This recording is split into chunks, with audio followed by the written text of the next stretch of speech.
Hey y'all, good evening, good morning, good afternoon, wherever you are when you see this video. Thank you for joining me, Dorothea, on Through an Orthodox Christian Lens. It is December 9th, 2025. Last video I did regarding the Pope Leo XIV, and Ecumenical Patriarch Bartholomew, it seemed to center a bit more around the filioque, how the Pope had cited it without the filioque, that he had agreed not to use it.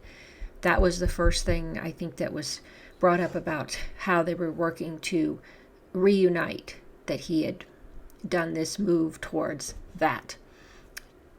I guess there could say a good faith move towards some kind of concession or whatever you want to call it.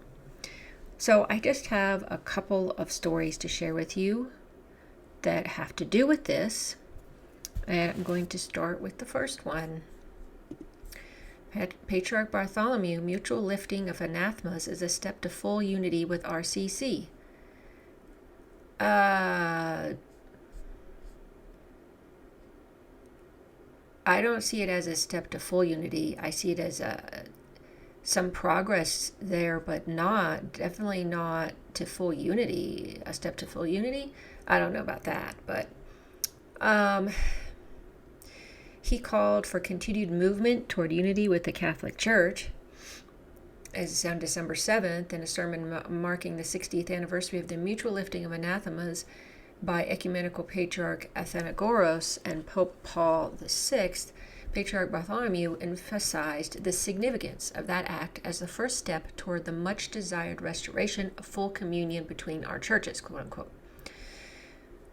According to the Patriarch, the revocation of the 1054 anathemas, quote, constitutes a tangible token and sign of this new beginning. Okay. Yes. I can agree that that was an important step. He added that, quote, this event gave powerful momentum to the dialogue of love, to which we have added the necessary dialogue of truth through our joint international commission for theological dialogue, end quote.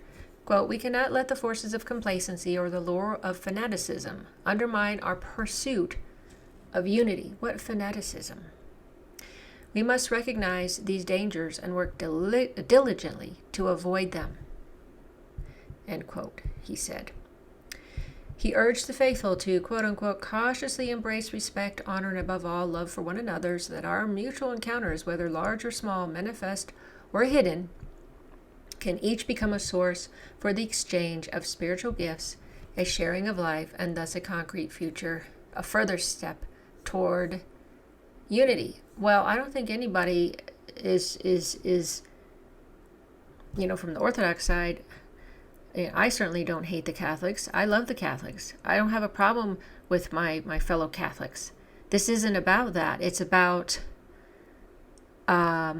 preserving what is the true faith and the issue of the papal supremacy that I did not say, like I said on my first video. We did not discuss that because it was talking about the filioque, so I was talking about dogmas in the church, in the Catholic Church, that were problematic for Orthodox. Didn't even get into the papal supremacy and infallibility issue.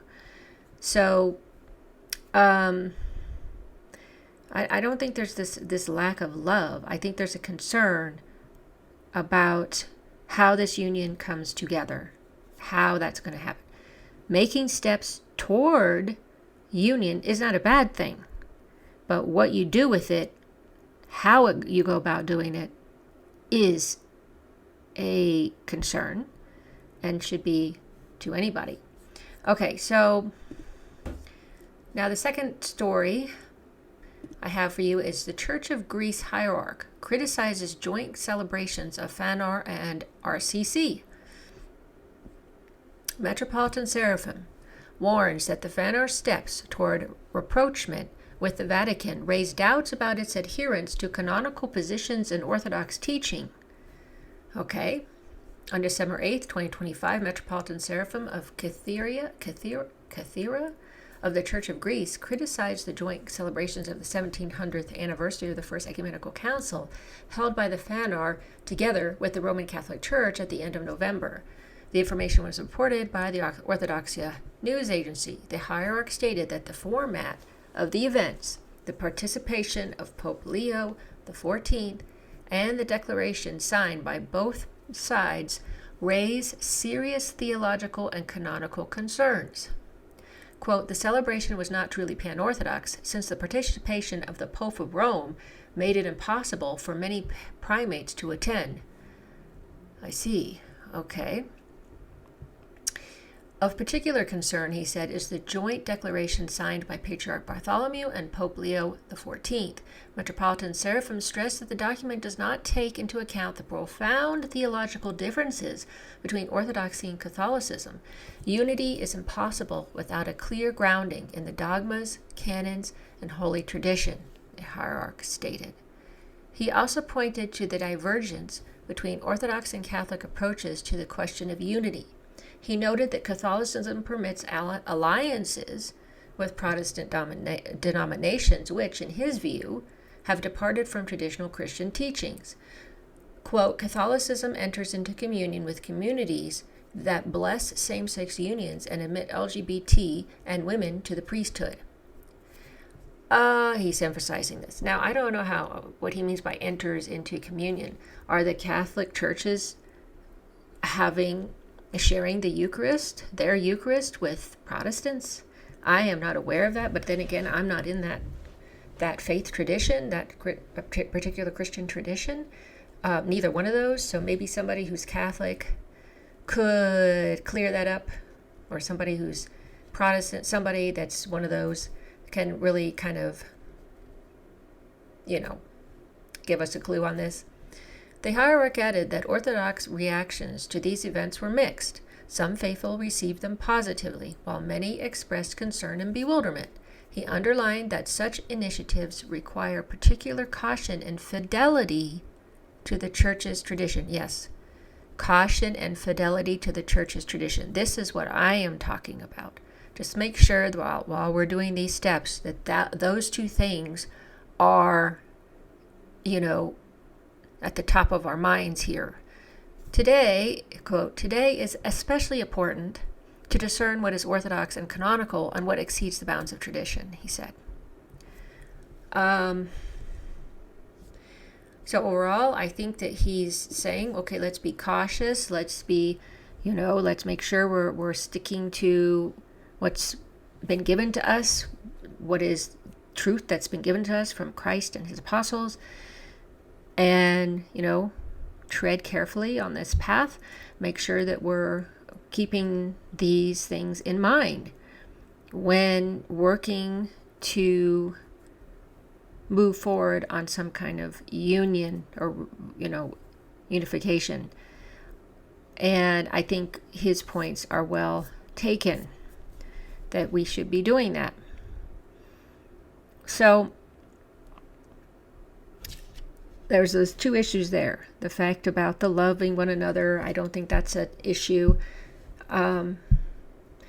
Overall, Catholics and Orthodox get along well, and they do love each other. And it's not, the lay people are fine. It's sometimes the hierarchs that, are involved, the bishops and things like that, that can be difficult or troublesome in a certain extent. So I just wanted to share that with you. I think that it was good that somebody spoke on that to make sure that we are centered on that. At least a bishop came out, and a Greek bishop of all things, which to me is even more important because, the Phanar, it's a Greek jurisdiction. It's a Greek in background, and so if you have a bishop from Greece saying this, it's important. It's a very valid, it's a very important and heavy advice or as he said, warning him. And I think that as brother bishops, that's what they should do.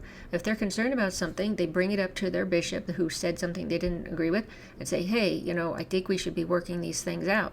That's how you're supposed to do things, I believe, in the Orthodox Church. So, what do you all think on this? I'd love to see your comments, and then if someone can answer those questions I had, that'd be great. So anyway, thanks so much for watching. Thanks so much for following my channel.